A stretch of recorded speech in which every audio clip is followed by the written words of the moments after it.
You spend months planning the perfect moment. You measure the inside of a ring box with a caliper to make sure everything is perfect. You practice the words in the shower until they don't sound stupid anymore. You pick the spot, the little pier where we had our first date, where the city lights dance on the water just right. The ring was burning a hole in my pocket for 2 weeks. I was going to do it on a Tuesday because our first date was a Tuesday, and I'm a sentimental idiot like that. My 3-year-old daughter, Lily, had even helped me practice. She'd hold out a Cheerio, and I'd get down on one knee, making her giggle. "For Mommy?"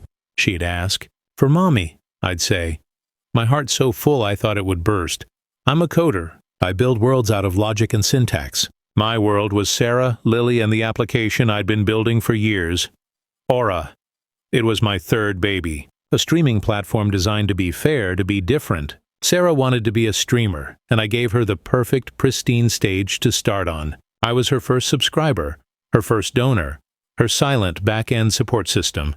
And she was incredible. She blew up, fast. The numbers climbed, the sponsors called. I was so proud. I thought we were building this future together. I'd watch her streams with Lily on my lap, whispering, "Look at Mommy, she's a star." But the bigger she got, the smaller we became. Our living room wasn't a home anymore. It was her green room. Lily's bedtime stories were interrupted for content meetings. The light in her eyes was for her chat, not for us. 2 days before I was going to take her to the pier, it happened. I was cleaning up after dinner. Lily was playing with her blocks. Sarah walked in, her phone in her hand, not even looking at us. "We need to talk," she said, and my blood went cold. "You just know, from the tone, this isn't working for me," she said, her voice flat. "This domestic life, it's suffocating. I need space to grow my brand." I stared at her, the phantom weight of the ring box in my pocket feeling like a lead weight. "What are you saying, Sarah? What about Lily? What about us?" She finally looked at me, and there was nothing there. No warmth, no history. "I've rented an apartment. My stuff will be out tomorrow." She left the next morning.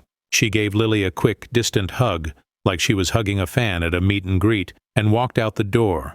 Lily cried for an hour, asking, "Why Mommy no love us anymore?" The grief was a physical sickness. But then the anger came. A cold, clean, focused rage. I saw her social media post the next day. A photo of her new downtown loft, a glass of champagne in her hand. The caption, "New beginnings. So grateful for my freedom and my fans. The real Starlight Sarah is unleashed. Living my best life." She was living her best life 2 days after she orphaned my daughter. 2 days before I was going to ask her to be my wife. That's when the coder in me woke up. The builder. The man who owned the very foundation her new life was built on. She was so high on her own success, she never stopped to think about the Aura app. My app, the one whose servers I maintained, whose code I owned line by proprietary line. She was the face, but I was the foundation. I didn't scream. I didn't cry. I opened my laptop. I logged into the master admin panel of Aura. I found her account, Starlight Sarah. Millions of followers. Hundreds of thousands in monthly revenue.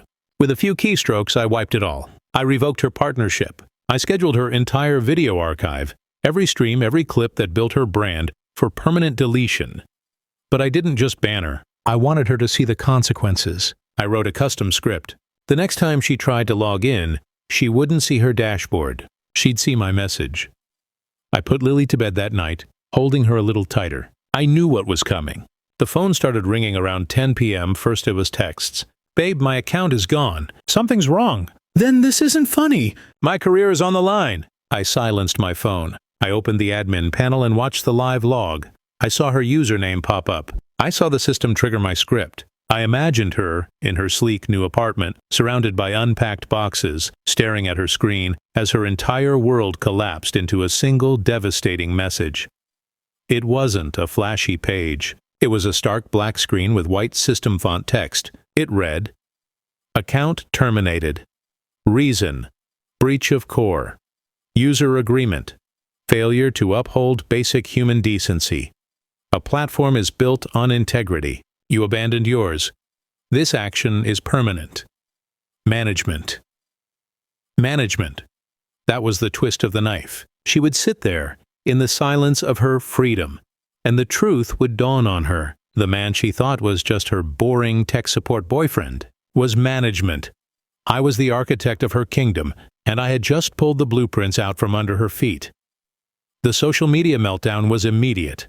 Her fans revolted against Aura. She couldn't explain. How could she? I left my family and the owner got revenge. She tried to spin it, but the momentum was gone. Overnight, she became a cautionary tale. I heard through a mutual friend that she's trying to rebuild on other platforms, but it's not the same. The magic is gone. The ring? I returned it. The pier? I took Lily there for ice cream. We fed the ducks and she laughed, and that was better than any proposal. Sarah thought she was the star of the show. She forgot that I was the one who owned the theater, and I decided her show was canceled. My story with Lily? That's the only series I'm interested in now, and I can promise you it's going to have a much, much better ending.